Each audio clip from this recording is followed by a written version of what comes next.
I was like, Victoria, let's talk about peanuts. And you were like, what specifically? And I had all these random ideas because since I entered the world of nutrition, I feel like I was getting this messaging consistently that peanuts were bad for you. Yeah. And it was kind of ambiguous as to why. And I still, to this day, I'm like, why do they get such a bad rap? And then I was thinking about how peanuts are used as ready-to-use therapeutic foods, which we'll talk about more in a second. Plumpy nut? Yeah. So there's Plumpy Nut, which is like the best name ever. I love it. The food packets that are used by UNICEF and the World Food Program and different humanitarian organizations that are incredibly effective at stopping childhood malnutrition and preventing deaths from starvation. Like, they work so well and they save millions of kids' lives. And so I was thinking about peanuts with this dual message. It's like, wow, they're the incredibly medicinal, life-saving foods, but yet we're like talking about how you shouldn't eat peanuts because they're so bad for you. It's like, what the hell is this bizarre dichotomy? Welcome to Influence to Death, your guide for navigating the wild world of wellness influencing. Hi, and welcome to Influence to Death. My name is Victoria Lafont. Hannah Wright, and today we are going to be talking about peanuts. Yay! I actually want to say my bias right now. I love peanuts. I do. But I remember years ago getting the mediator release test that it's like this blood test that the evidence is super dubious on whether it like really tells you the foods that you're reactive to or not. But peanuts came back as not reactive. And it was one of those moments where I like went straight to the store and bought peanut butter and was just like, delicious. Yes. So I love that story because one of the reasons we thought of talking about peanuts is because they're very, I feel like, misunderstood and underappreciated and heavily vilified, although I still can't figure out where that's coming from or what the root of that is. So we'll talk about that in this episode. There's so many cool peanut facts. They are. I loved learning about the history. It's so really interesting. Yeah. Actually, this morning in bed, I was like, Andrew, oh my God, this. And he's just like, like he's so balanced about food. Okay. So maybe a couple things before we get started. One, if you want to follow us, we are on Substack. I think it's substack.influencetodeath.com. We're also on Instagram. We are more and more, sorry, there was just this like fly flying in front of me. We are more active there. It's at Influence to Death. And there are 2 free episodes per month. But if you want to become a subscriber, it's $5 or up per month. And then you get an extra episode every month. And this month, it's going to be me and recurring guest Jameson Simpson talking about our experience with the primal diet is the free episode. So that's if you don't know what the primal diet is, I didn't really either, but it's the raw meat, raw everything diet. And some of the influencers who do primal, there's this guy who calls it farty meat. God. He's like, how do you fix your farty meat? And it's like, I don't. Yeah, it gets really, it can get real weird. He's talking about high meat, which we did experiment with a little bit, although I never saw it as farty meat, but there's some gross influencers out there in the raw meat space. They like really leaned in to the taboo. Yeah. And then 2 other points that we talked about before we started recording. One is this kind of update-ish on the fluoride episode. I think that episode is probably the most contentious episode that we filmed so far. We got some really intense comments on Instagram. We got a couple intense emails. And this is the interesting part, is that people were either commenting on like us talking about how fluoride maybe isn't problematic or that it is problematic, because we did both. Yeah, they wanted us to pick a side, it seems to me. They were like, really like excited about it until we presented the other side. And they were like, wait a minute, no. Yeah, it was fascinating. Basically, I feel like this podcast is turning into like a psychological experiment for everyone who's listening. Yeah, they were arguing for their side. This is pretty, I mean, it is just like a complete aside, but there's this article that I found as I continued to kind of, like look at fluoride in CBS News on their website under the Money Watch section. The title is Dental Company Stocks Jump Amid RFK Jr.'s Health Claims About Fluoride. So the gist of the article, we can link to it in the show notes, is that because RFK is speaking about reducing or eliminating fluoride in water, these different dental companies are in the, I guess, public sentiment, they're anticipating that there's going to be an acceleration of tooth decay and more dental visits. And so their stocks are going up because they think that they're going to be more needed if fluoride is eliminated from the water. Wow. I didn't go down any rabbit holes. Like, I can feel my conspiracy theory brain is like, does RFK have stock in these dental fluoride? Yeah, like, of course. I don't think that I think actually I truly believe that RFK is fully sincere about what he believes, regardless, whatever my opinion is about it. I think he's really sincere, but I just thought that was an interesting. It's funny. That is wild.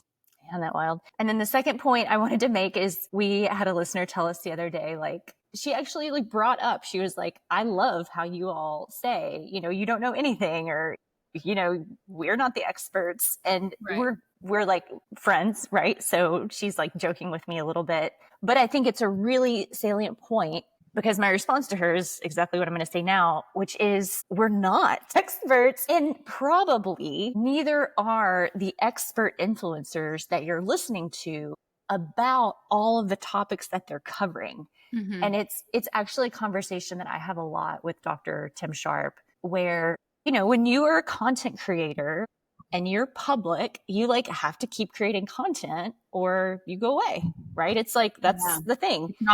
It's nonstop. Ask me and Hannah. We're always luckily researching cool things, but like we talk about the podcast a lot. We research about it a lot. And so most people though will kind of put their stake in the ground around like a topic or a persona or like that.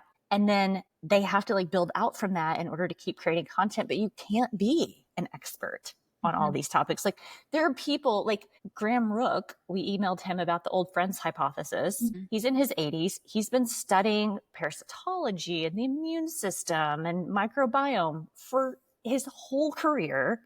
He was out of his field, I want to say like 3 or 4 years when we emailed him. He'd been retired. And he was like, I'm not the person to talk to anymore because I'm not up to date. Like you need to talk to like an expert in the field right now. That's the level of expertise that people get to with their field of study. So yeah, when we say we're not experts, we're not saying we're dummies or that like we're not interpreting the research correctly. I mean, the chances of that could happen, that we're not interpreting correctly. But yeah, we don't have a niche. We're just covering all of these highly influenced topics the best we can. And the point of the podcast is for you as the listener to start to think like, right, Andrew Huberman might be what is he, like an eye specific? Yeah. But like, does he know about nutrition? Probably not. He's probably never studied it, but he talks about it all the time. So you have to kind of start thinking like that a little bit to get the outcomes that you want from being influenced. Yeah, that's such a good point. Thank you for explaining that. Because I think we may have lost, like we in general have lost like the true definition of what an expert is. Because of social media influencers and because of, I mean, even as someone with a general knowledge of, nutrition or something, even someone who didn't go and study and get a graduate level degree in nutrition, if you're at a party talking and dropping like facts, someone's going to be like, wow, you're an expert on this. I mean, people have said that to me about all kinds of random stuff that I'm not an expert on, just stuff I'm interested in. Yeah. And it's like, no, I'm not. Like, we need to understand the levels of like expertise, and appreciate them. But you mentioned this, I think it may be an unpublished, no, I think it was a fluoride episode talking about influencers and just like how someone like Tim Sharp or even Dr. Mike T. Nelson, like how they could be these massive influencers because their knowledge is so vast, but that's not their goal. Like that's a whole different personality that it takes to like build that public personality and maintaining it is extremely time consuming, and it does involve, I feel like, a certain type of personality that can receive energy from what they're putting out to their virtual audience, as opposed to it draining you and just making your soul die. You know, somehow it's like helping them feel. This is our last episode, but I'm just kidding. But I don't know. I just think reframing what an expert is and how we should, be wary of where we're getting information is, that's what we're doing. So we're trying to kind of change the system from the inside out. It's funny because like I'm super gregarious. I love public speaking. I feel like you have the same, like you're very good, like on camera and like that. But it's like, I'm not going to get up and like curl my eyelashes and put on makeup and do all these things. And it's like, I really think there's something there. There is some, to like get in front of people and like get a huge following. Yeah. What you're saying is 100% right. People need to start to reevaluate. And I was going to say, thanks to Natalie Krapansky. She's the one who said that. And she's a subscriber. Thanks, Natalie. Okay. You know what we are experts on now is peanuts. I kind of do feel that way. Okay. Should we just start with the history? Let's start with the top. Okay. So there are 4 primary forms of peanuts grown in the United States. I actually looked around to see if I could find like small farms that were growing like heirloom varieties of peanuts. I didn't even know there were 4 types. So that's interesting. There are runner peanuts. That's 80% of the peanuts grown in the United States. And that's what's used to make peanut butter. There are Virginia peanuts, which are gourmet peanuts. And actually we have bought those peanuts before at this bougie little bodega in Boston. That was a lot of bees, but that's where we get them. And they are delicious peanuts. So then there are Spanish peanuts. I think people are familiar with those with like the skins. I think Planters sells like on skin Spanish peanut, red skins. And then Valencia, which is also used for peanut butter. And I think like specifically all natural peanut butter. So kind of interesting. 4 different types of peanuts. Although I did find this study looking at different peanut varieties in Brazil. They were actually looking at the nutrients and quote unquote anti-nutrients in peanuts. And they stated that there are 30 different cultivars registered in Brazil. So many different kinds. Yeah, it's neat. There's so many different varieties. Like I remember when I moved to Hawaii, they were like, this type of banana, apple banana, and ice cream banana, like red bananas. And we just eat whatever. Is it Cavendish bananas? I think that's right. Yeah. Yeah. Because they're just clones and, there's millions, but with all these different plants, there's so many different types. So same with peanuts. And then this is a really neat thing. So JSTOR, we see articles from JSTOR all the time. It's primary research. I've just never looked like, what does JSTOR stand for? Journal storage. So it's a digital library. Okay. I didn't realize that. Okay. Because when you like Google for different research studies, sometimes it pops up as like, it's like where the study lives is on JSTOR.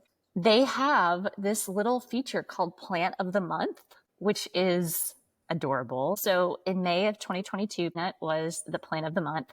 Again, these articles are just kind of neat. We'll link to them in the show notes, but it talks about kind of the like history of the peanut, how it got to the United States. It was patented in 1884 and it says and 1895. So 2 separate dates, but late in the 80s, peanut butter was patented. And then it talks about how peanuts got really popular during COVID.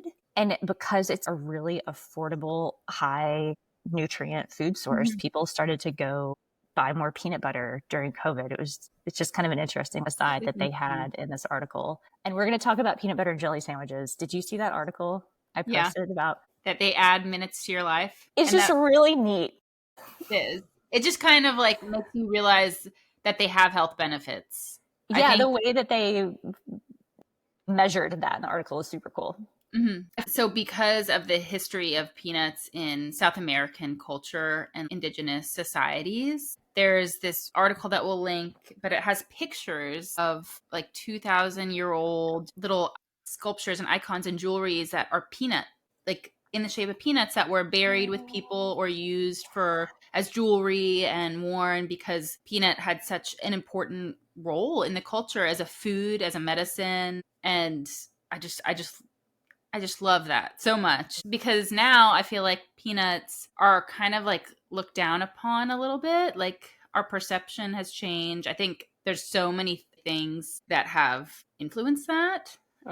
One, I wonder if it's because they are so affordable. They're like very available. Because of that, our brains are like, oh, they must not be that Right. It's important. not rare, so it's not Rare. as Yeah. valuable. But they're actually, we'll talk about, and then when we talk about the nutrition, like, very nutritious and extremely important in preventing childhood hunger. So we'll finish the history, but yeah. Well, kind of the like basic history, this is wild. So yeah, they're like Peru, Brazil, Bolivia. yeah, somewhere in South America. And then European traders brought them to Europe, and then they went from Europe to Africa and Asia. And then when enslaved peoples were brought from Africa to the States, that's actually how they got the United States. So they didn't go north. They first went west and then back. So it's just, yeah, very interesting. And like you said, it is really cool to look. There's like this print in one of these articles. It's this illustration of the peanut plant growing up out of the ground. It's beautiful. It's so pretty with these little yellow flowers. So that's kind of the history of it. I think that's about it on the history. Any other? We can link those. I mean, I love the archaeological like stuff, but those pictures are really cool. So we'll put that in there if you want to take a look. So next, what I feel like maybe the most like talked about thing with peanuts is peanut allergy. I've always wondered why are peanut allergies so dangerous? They are the most severe allergy. And I think that's because they're so common, and because from what I can tell from reading these papers, it has to do with how many proteins are there in the peanut that your immune system is reacting to, and peanuts just happen to have a lot of them. But I think there's like 2 or 3 major ones that cause allergy, and like, of course, for a long time, scientists have been like, could we make a peanut that doesn't have those? Yeah. And then people wouldn't be allergic to it. Obviously, that hasn't happened, but it is a really interesting area of research. Did you have friends growing up that had peanut allergy? No. Did you? Yeah. My like bestie that was our next door neighbor had a peanut allergy that was so extreme. My little fat ass. I actually to this day, like I have to like really watch it with peanut butter and jelly specifically. It's like a binge food for me. It's so good. Very personal, but so high in fat, which also, let's talk about that. Like peanut butter isn't really for most people a great source of protein, but yeah, it's not protein dominant, although it's so funny. Like nuts make these lists. Like, I mean, it does contain protein, but much more fat. Yeah, I would like totally, binge out on peanut butter and jelly sandwiches. And then I would want to hang out, and she couldn't even smell peanuts. It would make her feel sick. Like this is my guess. And we should maybe talk a little bit about like allergenic classifications, what people consider allergy, and then kind of how we see it in a more technical sense. But if she smelled it on my breath, she would like gag. Oh, wow. And if she ate it, it was like they were going to the emergency room. It was horrible. That's so scary. As a parent, that is one of the most terrifying thoughts, is that your child could have that severe of an allergy to anything. But peanuts, I mean, they're everywhere. And how do you control other people? Like, how do you take your kid to the museum or the library and not know if someone has peanut dust on their skin? Like, what? Like, how? Just dealing with that. I'm so grateful we don't have that. But like, there's so many people who do. It's so common. So yeah. Actually, Andrew's dear friend he's allergic to all tree nuts and sesame, but we would like hike together and play disc golf or whatever. And I would constantly be like, oh, Pat, do you want some trail mix, whatever. And he'd be like, you're always trying to kill me. Like it's same for him. It's so severe. Should we talk about allergy a little bit or talk about the articles first? We could talk a little bit about allergy. Just in case, I mean, it's kind of misused. That word allergy is misused, but it's a very specific immune response, and it has varying like severity. Like it can be deadly, it can be mild, it can get worse, it can suddenly get worse. And so, but it's a lot different than like if someone says they're allergic to, I don't know, like something, and they're not really allergic. I mean, that happens a lot, and then I think that's why it's misunderstood. Totally. Yeah. Like people have reactions to all kinds of food, but an IgE specific hypersensitivity is like the technical name for a food allergy that can become and may already be anaphylactic, which means your airway shut down and you die. It's like, I am celiac, you're reactive, you're celiac, Undiagnosed. It's a different reaction though. Like, we're not going to drop dead right then.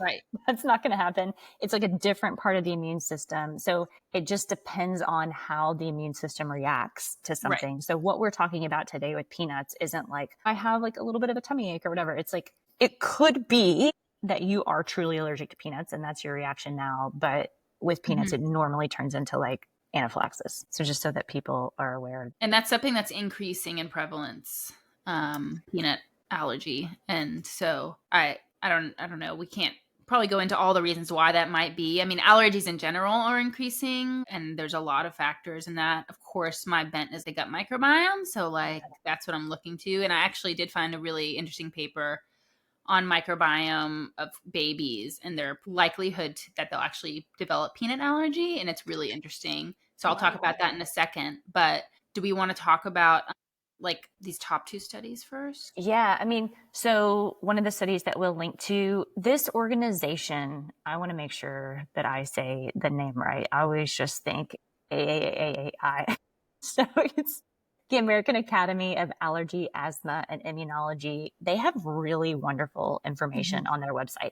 They actually explain the different forms of food reactions and like skin reactions and like that on their website perfectly. Like, this organization, awesome. So there is an article that they published. It's called Partial Colostrum Feeding Associated with Higher Risk of Childhood Food Allergies. So it is drawn from research, but it is joint research between this organization and it's WAO Joint Congress. It's like this joint research. But essentially what they found is that if infants don't get like a full feeding of colostrum when they're first born, they have a higher incidence of peanut allergies.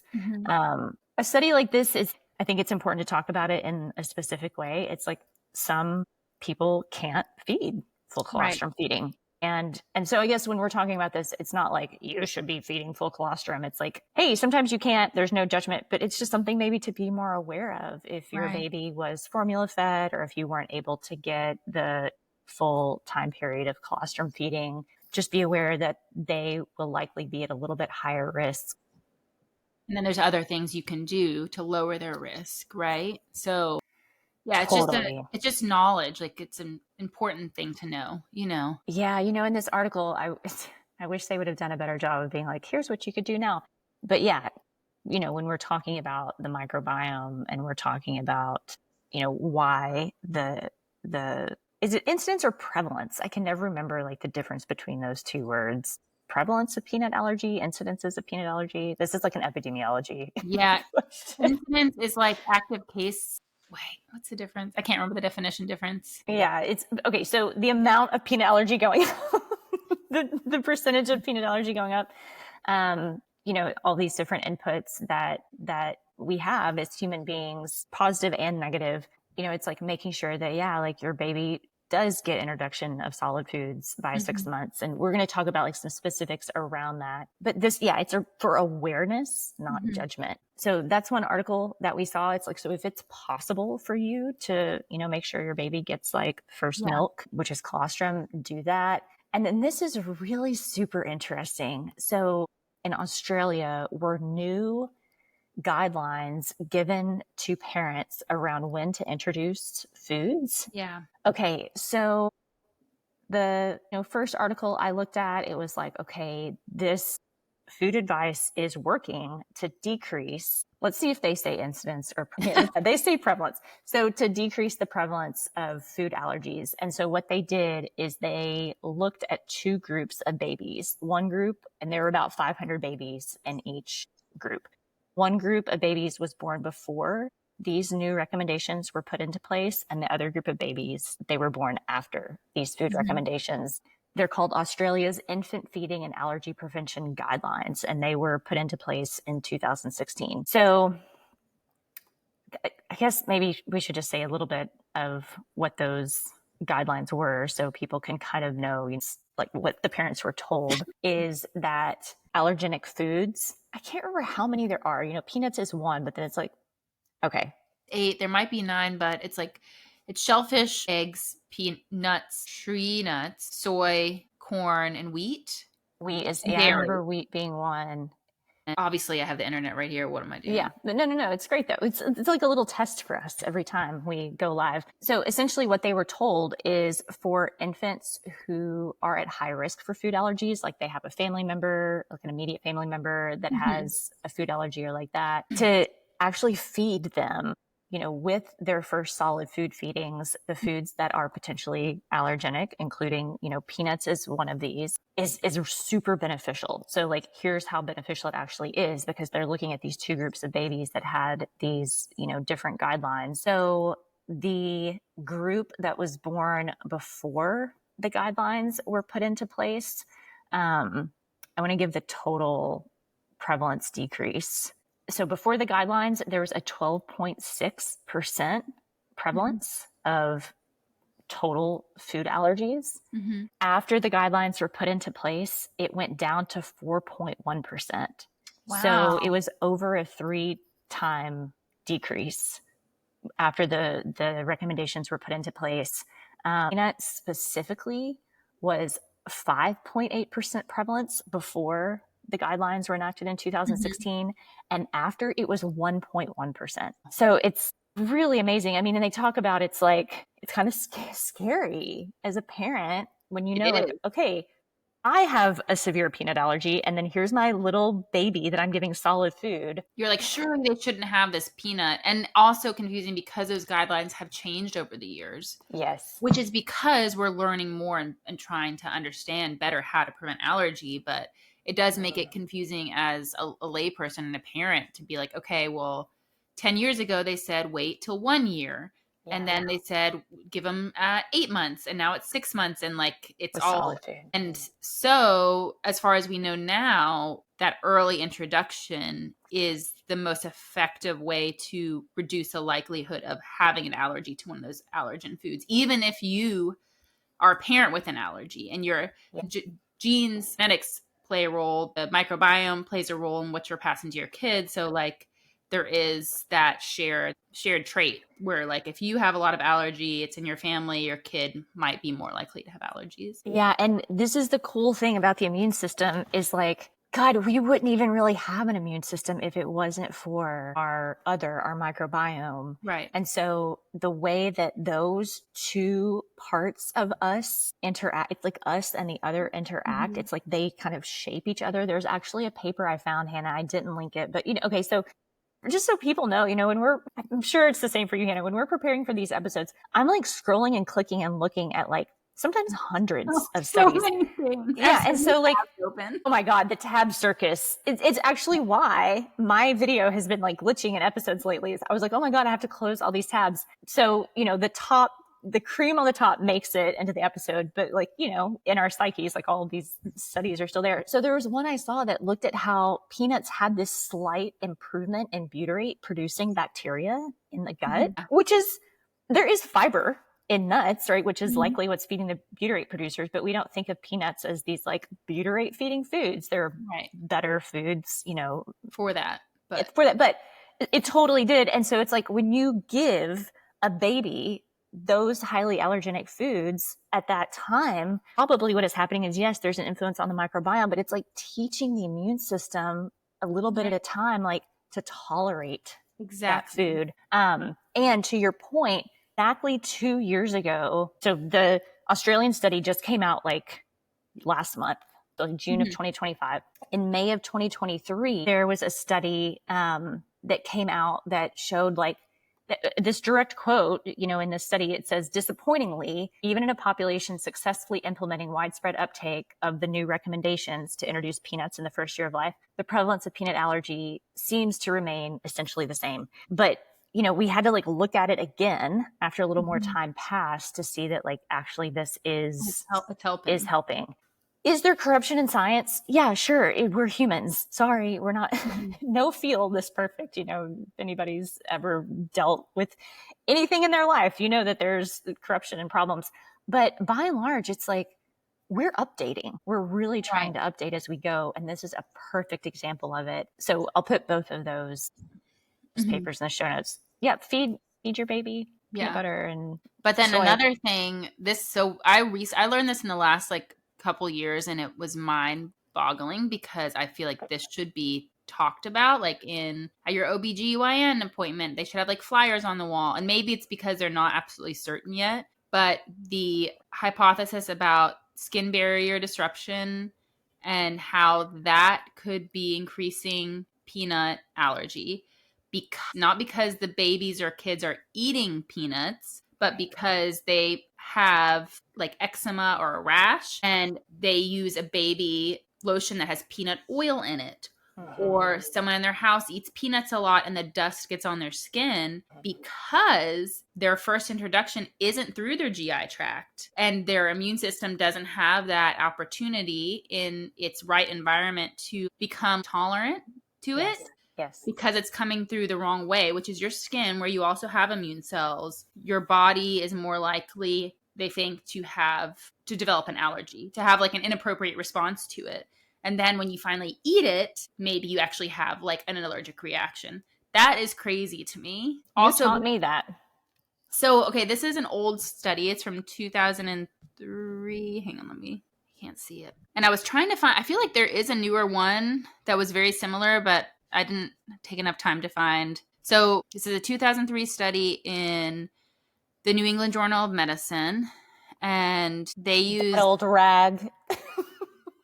Like a really trusted journal. Okay. So it was pretty small, but it was in kids. And they found that there was an independent and significant link between peanut allergy and then the use of skin preparations like lotions and topical stuff containing peanut oil. The odds ratio was 6.8, which is super, super high. Dude, in our episode with Dr. Mike, when I sat down to talk with him, so that will be published by now, we talked about his deep voice. He's like, an odds ratio of 5. I know. And people are like, what does that mean? I'm like, oh my God, that's huge. Yeah, we're freaking out. So hazard ratio. His was hazard ratio, yeah. Which is different, right?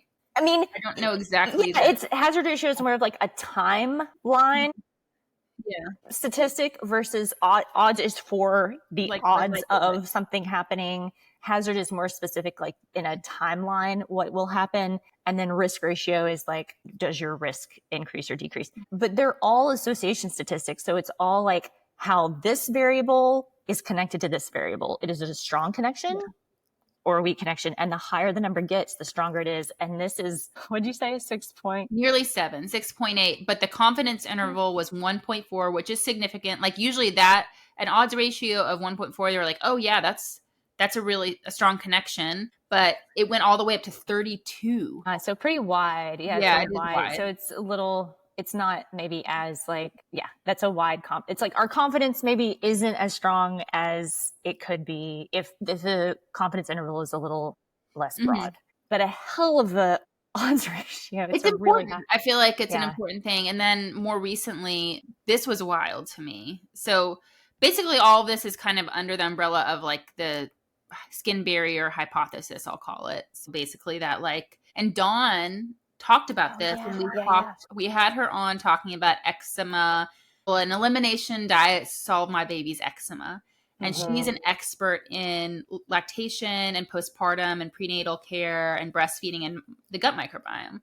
And so she kind of talked about this a little bit as far as like how we overwash our skin and stuff and what that can do to the microbiome on your skin. And then, but let me pull this one up because this was wild to me. We can link to her episode in the show notes also so people can, she talks about this a little, like she talks about reactions, food allergies and like that in that episode. So this study was looking at just the use of lotion on babies. Like any lotion. Any lotion. This is a huge thing because if you're a parent or you have a baby in your life, you know, like you see the marketing for baby cleaning products and you see the pictures of the babies with the bubbles and they're so cute. And like when you're buying all your stuff for your baby, you're like, oh, I'm gonna give them a bath and then I'm going to make sure they're nice and soft and they smell good. And so the marketing is strong for this stuff, which should, after reading this, I'm like, that should be a crime. Like that is not okay because babies don't need all that stuff and it could actually be harmful. So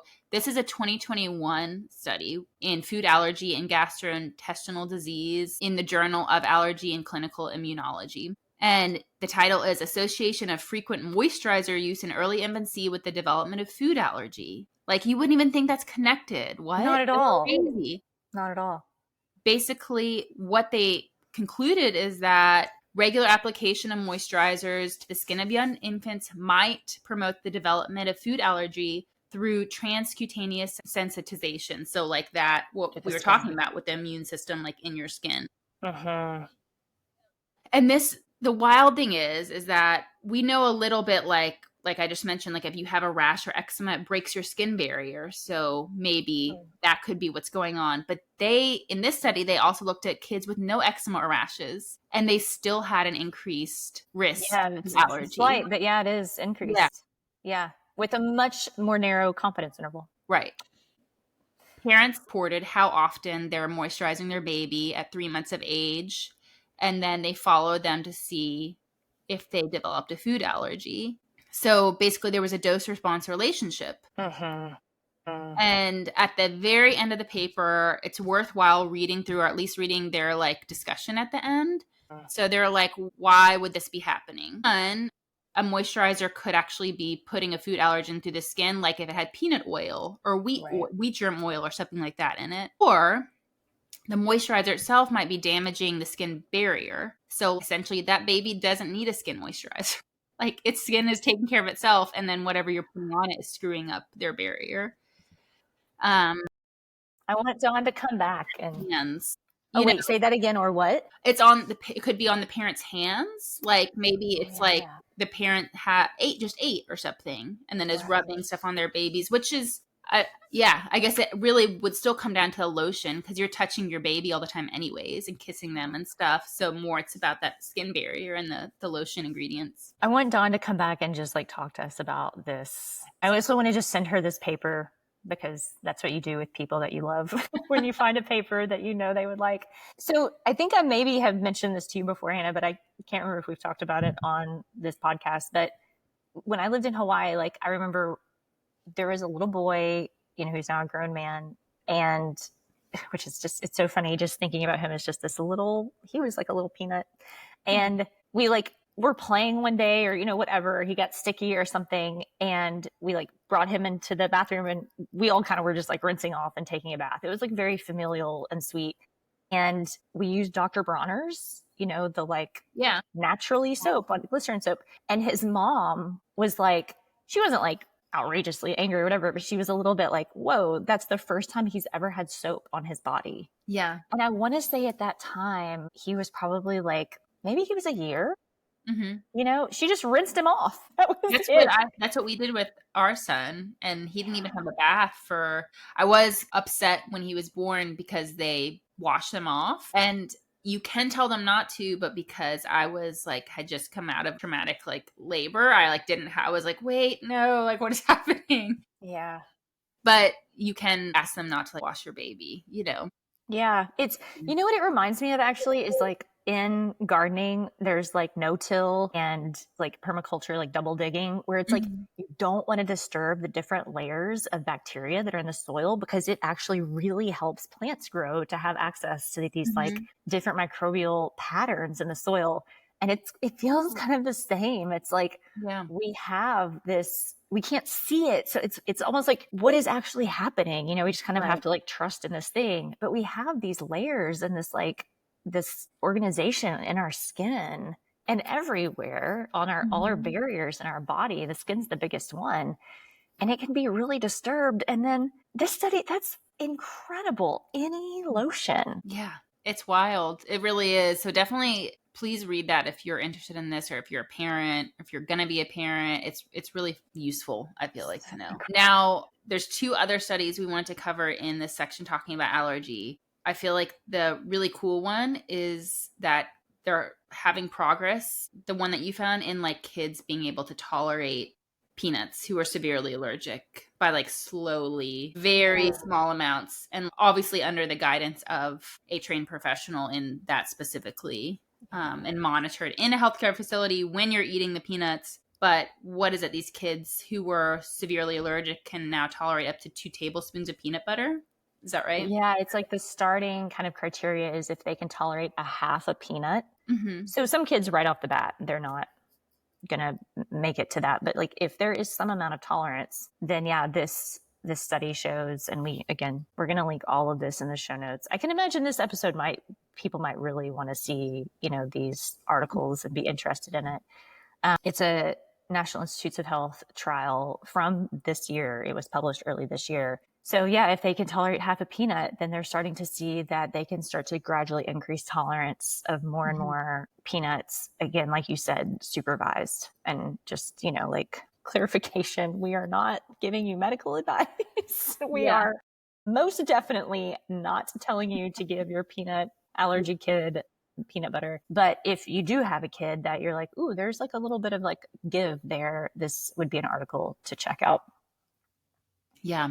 And then the last thing I wanted to touch on in this section, which I'm going to keep really short because I could go on and on about it, because it's about the microbiome in all of this. And this study I thought was just really interesting, the way that they designed it. So it's also in the Journal of Allergy and Clinical Immunology. It was a longitudinal study. So they had kids who they are like at high risk of having peanut allergy, which means that they already have a documented like milk or egg intolerance or allergy. And then they have atopic dermatitis, which is eczema. And then they checked out their microbiome in this group and then watched them over time. And so what they found is that the kids who would end up having a peanut allergy, they had some key differences in their microbiome in infancy. And maybe that's like kind of like a vital window, because by the time they were 8 or 9 years old, when they developed that was the average age for them to develop peanut allergy. So it actually was a little bit later. Yeah. Their microbiome was similar to the kids who didn't have peanut allergy. So it was like this window in time and over time. So basically they were saying that there's less diversity in infancy during this specific window, and it was slower to increase in diversity. They had less bifidobacterium, less Clostridium, and then that resulted in less butyrate. So just like an observation, it's like, we don't know. That doesn't mean like we don't know that that's causing the peanut allergy, but it is interesting to see that in this group, they were all at high risk of having peanut allergy. And then the ones that actually did become allergic to peanuts had differences in their microbiome that were like noticeable. Yeah, that kind of time when the immune system is getting trained by what we eat and how the gut bugs in our body are responding. Right. I can imagine as a parent that you're like, oh my God, there's so many things. I have to think about this, like all these, factors. I think it's worthwhile saying, like, if you have no history in your family of allergies, don't worry about this. But like, this is good information for like, again, like if you or your partner have, some type of allergy history, like immediate family, maybe this information can help. But yeah, I just am like, oh man, I hope parents aren't feeling overwhelmed right now. Okay. Oh, they're always feeling overwhelmed. Don't worry. It's like permanent overwhelm, permanent guilt. Like you just can't escape it. Yeah, it's fine. It'll be fine. Dude, Hannah, I would not, like the first time I met Hannah's son, I want to say it was like 110 degrees or something in Tennessee when it was really hot. And you all came into this restaurant and he was in full regalia Spider-Man. And I was like, that's a good mom right there. He had like a full face. Like everything. And he was probably just sweating in there, but it was like the happiest kid. Oh, yeah. And I was like, how are you doing in there? He was like, great. He wouldn't take that off for like 2 years. And it was so gross. I would wash it. It would be hard to wash it because he would wear it so often. So I would try to wash it when he was sleeping. He only slept in it a couple times. I was like, Max, buddy, okay. And it would be just black water. I'd be like wringing it out, and it's just like disgusting because he would wear it in the summer and on the playground. He'd be sweating. Yeah. Of course, I'm monitoring him for like overheating. Of course, I am. But it's just like the cutest, sweetest thing. It was the best. He was just running down the sidewalks, so Spider-Manning everything. Anyway, he believed he was Spider-Man. He really. You should not feel guilty because you're killing it.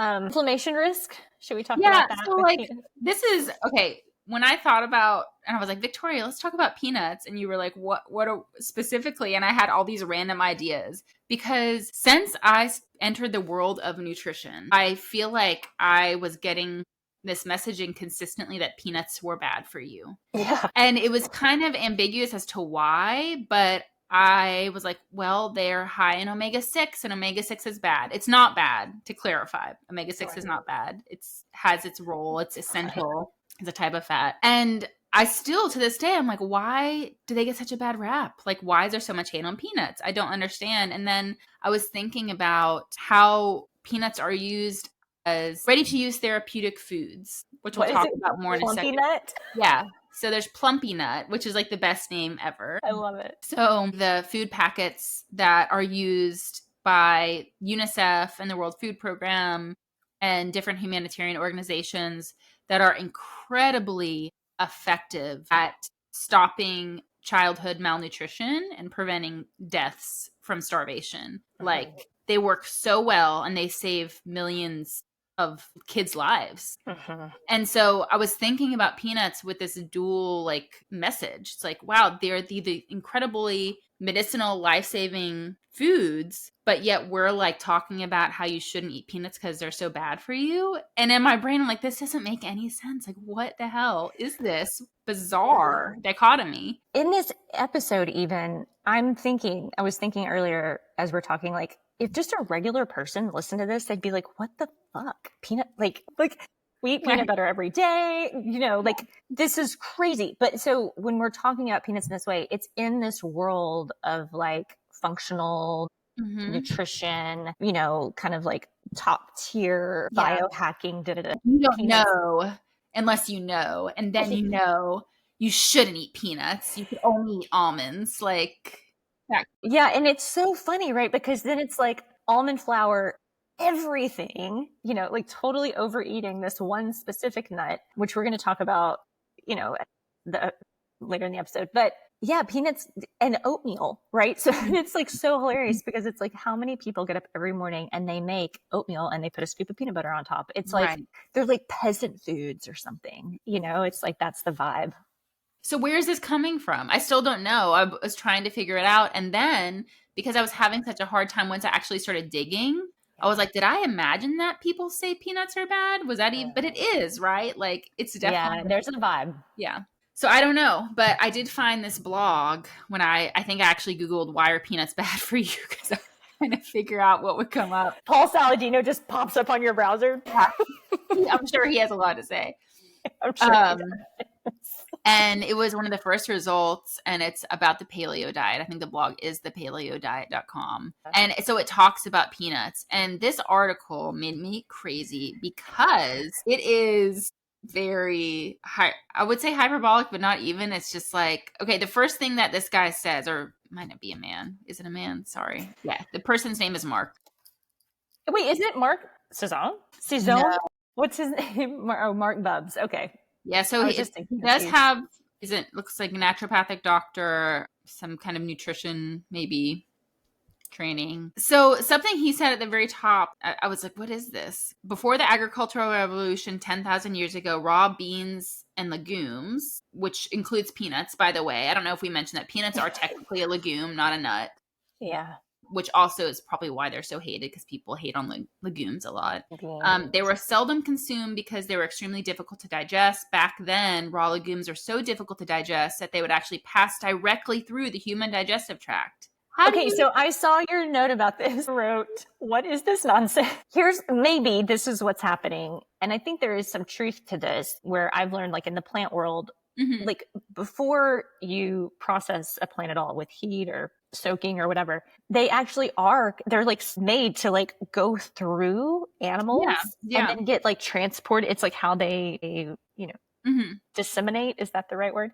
But if you chew it, that wouldn't happen. Yeah. And I think what bugged me is that the assumption that people at that time, I know that was a long time ago, that they had no knowledge of cooking something that wasn't edible. Right. Like, really? Like, are we that arrogant that we're just like, oh, they didn't know how to cook these then? Yes, I think we are. Yeah, totally we are. So anyways, but it's also funny to me that people think that like humans are choosy about calories. I mean, now we're very choosy. We have a choice, but back then it was like a calorie is a calorie. Right. That's it. Like you need it to survive. You're going to eat it. Then he Yeah. goes on to talk about like aflatoxin, Mhm. lectins, etc., all FODMAPs, all the things that are so bad about peanuts. So, I don't know. Like I know that if you cook peanuts, because peanuts are a legume, you should not eat them raw. They will make you really sick, just like all legumes, because of the lectins. But heat destroys lectins, so that problem is gone. And 100% of them. roasting them, they're destroyed through roasting. Boiled, which I love boiled peanuts. I don't know, is that like a Southern thing? Maybe. Totally Southern thing. Yeah, they're so good. Boiling them for like an hour is going to destroy the lectins. They do have omega-6 and that's good. Yeah. So I don't know. I guess I'm kind of reaching to try to figure out why people say they're inflammatory or why. You know why, Hannah. Come on. You know why. Why? Show me why. I mean, it's lovely that you're steel manning, and you're like trying to like see the logic. It's not logical. It's a marketing campaign and it's a bias, but right? who is benefiting from it? Just like paleo. I mean, I kind of think the same, like who's or- benefiting. I want to do a whole episode on oatmeal next. It's like, oatmeal is like this amazing prebiotic food and it's like it's wonderful, high in fiber, excellent for the cardiovascular system, and people just shit all over it. I think they find these foods that are like easy to kind of like get, it's like these foods over here are not the thing. And so you got to have these foods over here and the supplements that go with them or, whatever. I don't think people are like consciously planning this out. It's like not part of their marketing plan. It's just like the black and white, filter gets put on top of everything. And then it makes you feel like, oh, I'm doing the right thing. That is true. Yeah. I think it's all just like it's an influenced food, a highly influenced food. That's disappointing. There are phytates in peanuts. There are also, I found, there's that wonderful paper. I always think about, Deanna Minnick, but she's actually not the lead author on this paper. It's Weston Petrosky and Deanna Minnick. They wrote this paper, Is There Such a Thing as Anti-Nutrients? Which is wonderful. She was a guest on the podcast. She talked about melatonin. But yeah, they do talk about the oxalate level of peanuts, and actually that roasting, they found evidence did not have a big impact on the oxalates. So if you're somebody you are sensitive to oxalates, peanuts might not be the best choice for you. And I've actually heard that from a few different female clients where like they would have like an almond milk latte, or they would, they were eating more almond flour or certain nut flours, and it really irritated their urinary tract, was where they kind of first saw symptoms. And when they took those milks out, or the high oxalate foods out, their UT symptoms improved just clinically. That's where I've seen it. But yeah, there are phytonutrients in plants. That's what makes not a mystery. It's totally, it's really good. And most people can break down oxalates, just by the way. Then there's the mold risk, which is a thing. And of course, I don't know why I didn't realize this, but peanuts are tested for aflatoxin. They have to be, because aflatoxin is so dangerous. There is a limit. Aflatoxin, by the way, is like a toxin produced by a type of fungus that peanuts are prone to because they grow underground. But the FDA does test peanuts before they like go to be made into peanut butter, like the raw peanuts. According to a 2024 National Institute of Health statement, there have been no outbreaks of aflatoxin in the US, but it does happen in other countries. But then like, I wonder about, could someone be sensitive to minute exposures, because less than 20 parts per billion of aflatoxin is permitted. Yeah. I mean, it's like liver cancer is the kind of the big thing that people are worried about. Right. I see it brought up when people have been exposed to mold or they're mold sensitive, and people are like, oh, you cannot eat these certain foods. And it's like, I mean, I don't work with that population, but then like you pointed out, other foods contain aflatoxin that we don't really talk about as much. Corn, Brazil nuts, pistachios, and then some grains too. And then also in the milk of cows that might be eating contaminated crops, which they do that. In the US, they're supposed to test feed for aflatoxin. It has the same limit as like human food. But I mean, of course, cocoa is one of those foods. Dislike. Like a lot of stuff. It's really brought up, like I've seen it mainly in mold communities or in oncology, like nutritional oncology. Mm-hmm. I actually have a good friend who is a naturopath. I really trust her take. I'm not going to say her name because she's not working in that field right now. She's doing something else, but I want to just be like, hey, what do you think about peanut intake for, Yeah. you know, It'd be interesting to see like someone who works clinically if they actually see a pattern like with people taking it out, because sometimes that's where you like really see these things, yeah, like, in office. and that's one thing with like seed oils. So oils that are high in omega-6, like peanuts. We've talked about that on the podcast before, and that they've also been vilified, and the research doesn't really line up with like all of the negative things about them. But then there are clinicians who are like, okay, that's true. But then like when I have a client take out all like polyunsaturated or lower their polyunsaturated fats or seed oils, they have these great results. So what does that mean? Yeah. Yeah, that seed oil conversation, man, I'm still I know. just Olive oil is still my like main, like I totally. use olive oil for everything. I use it for cooking. I use it for lots of we go through so much of it. Yeah, so no stand out, avoid peanuts at all costs. No, in fact, like there's so much information on the benefits of peanuts. It's kind of nuts. Like I'm like, why are we talking about peanuts more? This is amazing because they're so affordable. They are the most affordable and accessible nut. And there's tons of data to support nuts for like all kinds of beneficial health outcomes. They reduce death from all causes. They reduce cardiovascular disease, stroke. Like they help lower cholesterol. They help improve like blood sugar regulation, like all kinds of stuff. And a small amount. You only need typically, I think most studies say about an ounce, which is like a handful.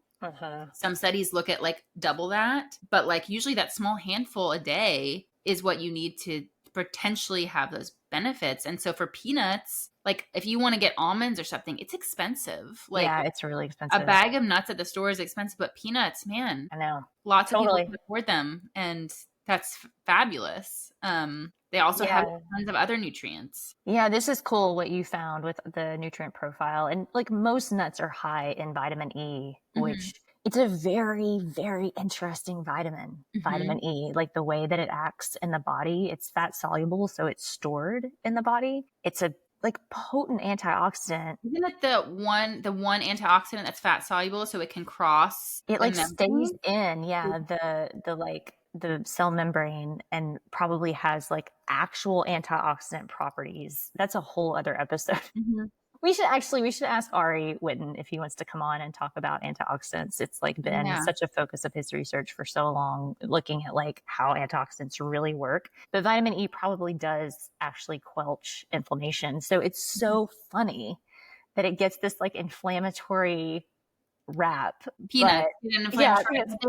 They're a really good source of vitamin E. So there's this paper that we'll link that has a really good breakdown of like the nutrients comparing peanuts to other nuts, which I think is helpful. They have more vitamin E than other nuts. Cool. Okay. And then here's the crazy kicker. Dude, I remember for years, we get sold as nutritionists these different supplement companies, talk to us. And Apex Energetics is one of the more popular companies that's still out there. And they have this resveratrol. It's like one of the main products that they would push. It was, this like syrupy, delicious, supplement. But peanuts are super high in resveratrol. What? I didn't know that.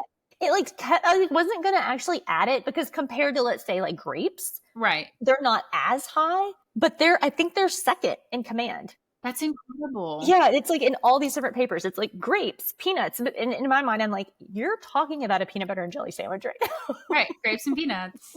Yeah, they are relatively high in resveratrol compared to other plants, but compared to grapes, they are not, because grapes are like off the charts. Wow. And B vitamins are really high. Niacin, they're high in. Selenium, copper, iron, manganese, choline, which is really also key, kind of like vitamin E. It's a super critical nutrient that a lot of people don't get enough of. And if you have like a picky kid, I think one of the other good food sources is eggs. So like your kid's not eating eggs, soy, like peanut butter, like they're going to get all those nutrients. And like we mentioned, like you see a lot of like recipes, like high protein, add peanut butter for an adult. That is not you're a good protein source. But for a kid, it is because they have less of a daily, they're just smaller. They don't need as much.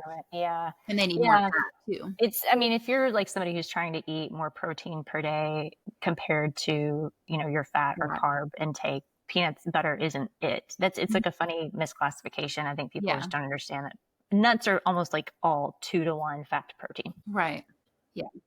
This is cool though. This paper that you found where soybeans are protein dominant. Mm-hmm. Soybeans are the only protein dominant plant food in existence, but that peanut butter protein might be more bioavailable. Yeah, they were talking about 2 different in vitro analysis of and then these protein bars versus peanut bars or something, that they might be slightly more, you're actually getting more protein from that food, which is also cool. Amazing. Yeah, I guess to reiterate too, like we said, if you are worried about lectins, 100% of lectins in the studies we looked at are destroyed by roasting. Mm-hmm. Hannah, do you want to talk a little bit more about Plumpy Nut? Yeah, so I think it's just so incredible how useful peanuts are as far as medical nutrition. So they do save lives, millions of lives via ready-to-use therapeutic foods. So Plumpy Nut, basically it's this paste that's in a little container, and it's essentially ground peanuts, peanut butter, sugar, maybe not very much else. Peanuts are so nutrient dense that they have all of those vitamins and things that we talked about in there. And it was invented in 1996 by a French pediatrician. And it sounds so simple, but it was really revolutionary because it didn't require water to be added, which means that parents could give it to their kids at home, even if they didn't have clean water or available water, instead of having to go trek all the way to the doctor's clinic to get their supply of it and give it to their kids. Every time, they could just have it at home so the kids can eat more of it and then gain weight and restore their health more quickly. Yeah. Because before Plumpy Nut, the ready-to-use foods were a powder, kind of a protein and mineral and fat powder mixed with oil and water, and then you had to have clean water, of course. So it just wasn't available to everybody. Yeah. I got the ingredients. This is a whole conversation. Peanut paste, vegetable oil, powdered milk, powdered sugar, vitamins, and minerals. It really is this is the conversation between individual health and public health. It's of course, any, self-respecting, functional, nutrition following person is going to be absolutely not vegetable oil, powdered sugar, whatever. And it's the reality is that people are starving. They need something fast. That door, who knows what the circumstances were to create that. But it's it really comes back to, you just got to get the job done. And so if it is doing the job, you use the tool that's getting the job done. Would I love it not to have powdered sugar? Maybe. It's sugar though. Yeah. It's just sugar. It's sugar. Yeah. And the vegetable oil, you could be it has vegetable oil, it's inflammatory, but is it just omega-3 and 6 and some polyunsaturated fatty acids that you need for brain development and cell development for kids? That's where that you know what I mean? It's I totally know what you mean. Think about it though, and what this provides is also, in your, at your Whole Foods, in your white kitchen, you've never seen a child starving to death. So a food like this is absolutely life-changing. I mean, it's incredible. There's another type or another company that makes it called Manna Nutrition that's actually in the US in Georgia, so close to both of us. And they buy Georgia peanuts and they produce it there, and then they sell it to UNICEF and other programs, which get it to the families and kids. Mostly, it's kind of same ingredients. Very similar. Yeah. So then, because of all the cuts, which we talked about with Kelsey Keener, with Maha, with the Trump administration, these foods are kind of being screwed. All these programs were cut. And so what happened is a lot of people lost their jobs. All of the already made and ready to ship boxes they had were kind of just sitting there. A lot of the peanut paste and Plumpy Nut was just waiting. And I think some of them are kind of in limbo. The one in Georgia, Mononutrition, they were kind of like halted. And then in March, their contract was reinstated. So like they took the contract away and they were like, oops, and then gave it back. So I think they're back to what they were doing. But then the Lancet published a piece about it let me pull this up. I mean, this is very recent. This was really recent. So this was July 19th, 2025. The last, so it was like yesterday. Wait. Yeah. Oh my God. Good job, Hannah. Well, I'm on it. So they were looking at US aid because whatever opinions you have about how we spend that money and maybe mismanagement of the money, or is that our role? What is our role? Regardless, the way that we have set up this system for certain countries to be reliant on that aid to literally prevent death, like actual death, mortality of kids under 5. So you're not talking about like just, I don't know. It's so severe that I think it's hard for us in our safety bubble to like understand what that means. So, And I think they said in this article, it was like particularly they were looking at, well, just that the aid was going to places in Africa. Mm-hmm. So it was like low income and middle income countries, but they said like, I think African countries. Yes. Yeah. So that because they made those cuts, what's going to happen is that if they don't reinstate everything and put it back how it was, or at least give them an out where it's like not like the rug's being pulled out from under your feet, all of a sudden everything's gone, like provide a timeline so that, because some of the countries that they provide these foods to, they can also do it themselves. You know, they have factories that produce the foods, they have the systems in place, but because we become so reliant on the huge amount that USAID provides, it's like you get used to that, right? And then you're not prepared for all that to be taken away. There wasn't like a transition plan. Exactly. Right. And so the Lancet said that their estimates show that unless the abrupt funding cuts announced and implemented in the first half of 2025 are reversed, a staggering number of avoidable deaths could occur by 2030. A lot of those are going to be children. 4 million. It's like 4.5 million, it says, in children younger than age 5. And this is interesting too, it's like we saw, because of USAID, this paper says like they saw decreases in mortality from tuberculosis, nutritional deficiencies. I mean, which is really kind of like what we're talking about here with access to these medical foods, diarrheal diseases, respiratory infections, etc. So yeah, I mean, yeah, it's so funny. Like you pointed this out here in our like bougie nutrition world, peanuts are just like, vilified. And then they're like literally saving lives, Yeah. It'd be really cool to get somebody on the phone, like to contact Mononutrition and just like ask like, hey, is there somebody there that could give us a quote or talk to us about, what they're seeing, kind of like with Kelsey, what he's seeing on the ground. Yeah, we should. I mean, they're so local.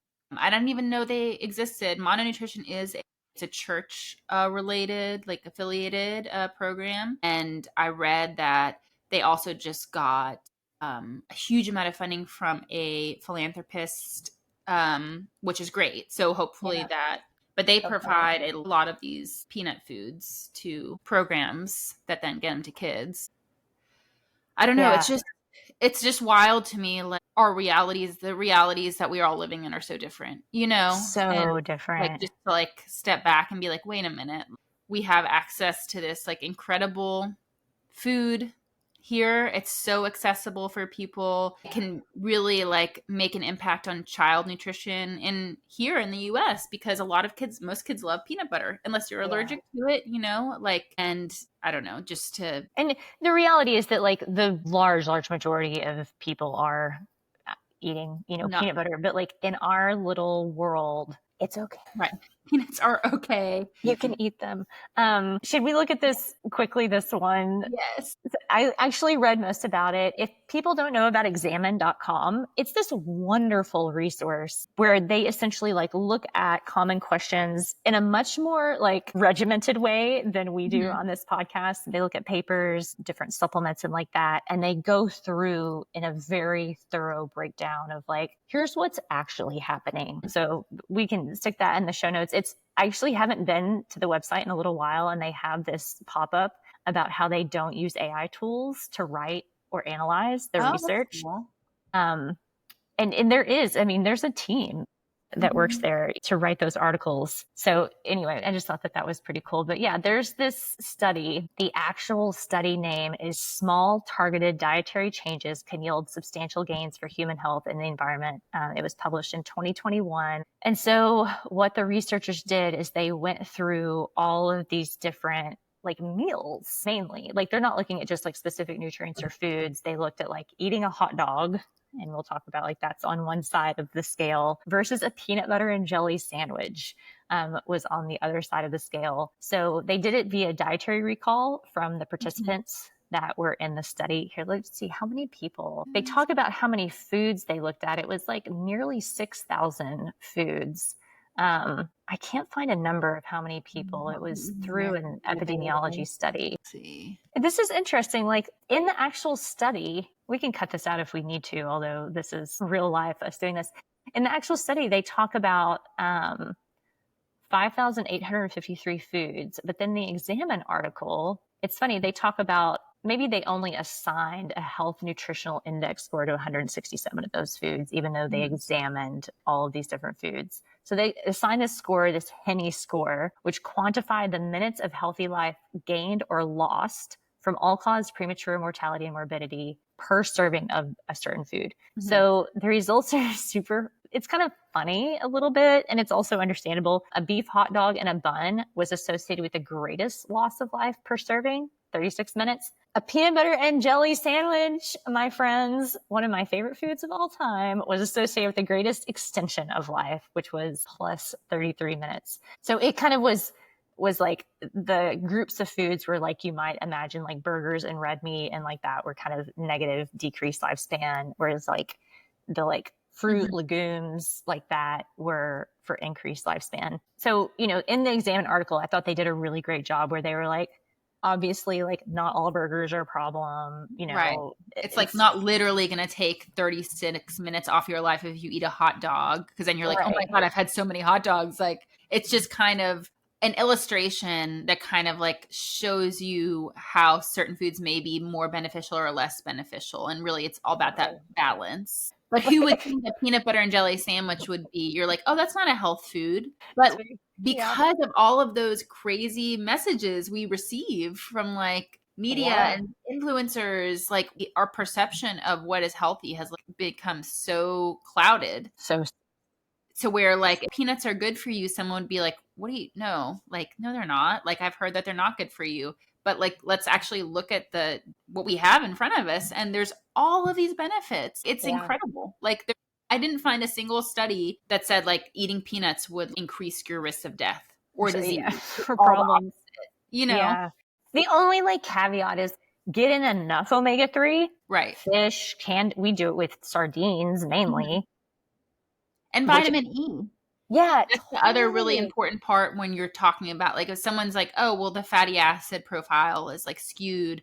Really, omega-3, like you said, that balance, but then vitamin E, because it is an antioxidant, that is a fat soluble antioxidant. So it's really unique for protecting you against any potentially oxidized polyunsaturated fats. So that's usually the concern around PUFAs is the oxidation risk, when actually they are fairly stable, especially because they contain vitamin E naturally to protect them. And then that protects you in turn. So, and I think even with some fish oils, I think there's studies showing that it's not as oxidized when it's taken with vitamin E. And I've seen that in some capsules, a good supplement company will include vitamin E in their omega-3. Hannah, it's such a brilliant idea for an episode. I totally, when you first texted me, I was I have perimenopause brain. I just couldn't.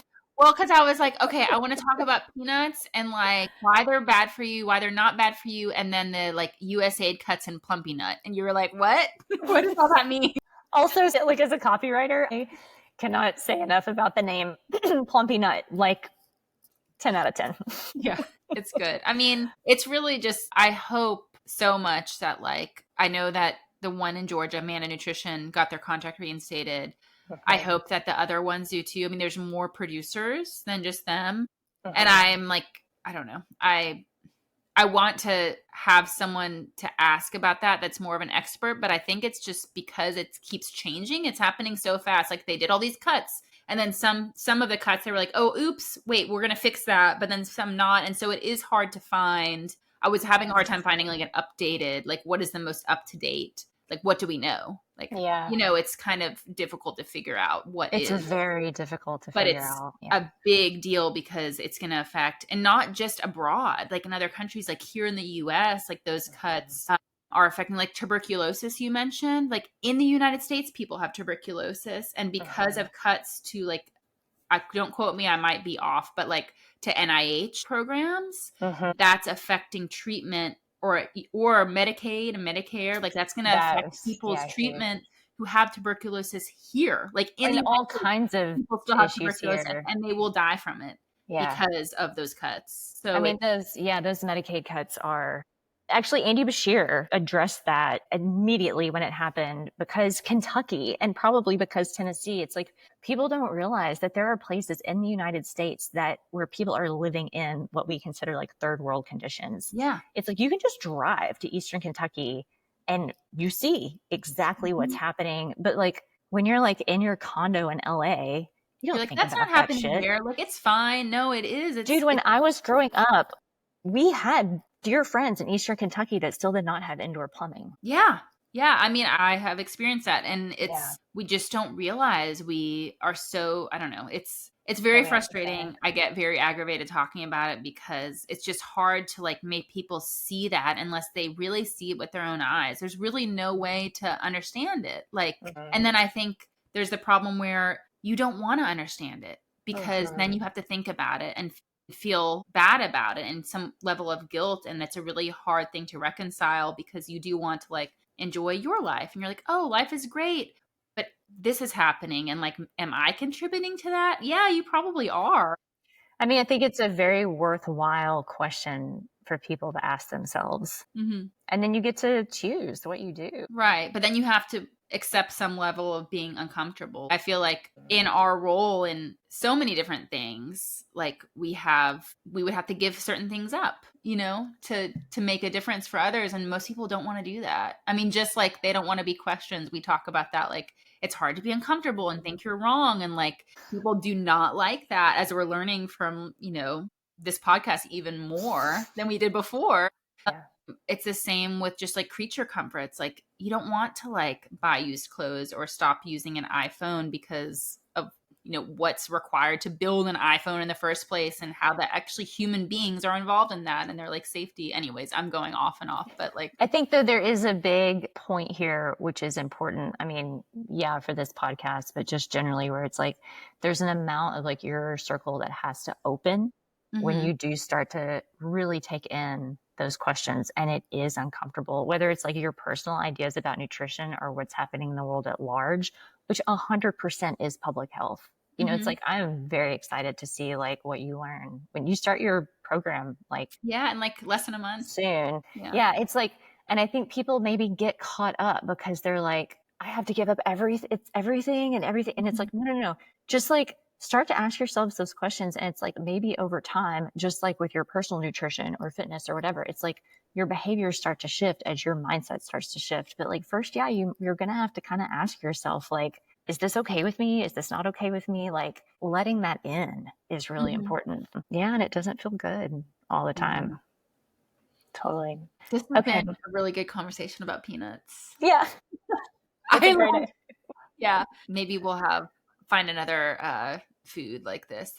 Dude, I am really curious about oats now. Yeah. And actually we got an awesome email from a listener asking us about different supplements that might affect the liver. Did I send this to you? No. I know we're still recording, but I think it's okay if people hear this. She said, have you all done a podcast about popular herb supplements and foods that are hepatotoxic? And she sent this article about acute liver failure induced by this supplement, Provitalize. It's a menopause supplement, and it's this case study of this woman who took this supplement and got really, really sick. So yeah, this 49-year-old woman, I read through the paper a little bit. I messaged her back. It would be good just kind of like generally, I think, to do episode on like supplements and include, you know, like kind of like they're not always good for you. It's like hard for people to let in that there are hundreds and hundreds and maybe even thousands and thousands of different products out there, that the end goal is to get the cost of production low enough and the, you know, sell point, the price per unit high enough so that the margin just makes people tons of money, and it doesn't have anything to do with health. It is a business. So yeah, maybe we should do that coming up. Yes, that's a good one. Awesome. Okay, you all go buy some peanuts. Enjoy yourselves. Yeah, thanks for Make a listening. peanut butter and jelly sandwich. Bye.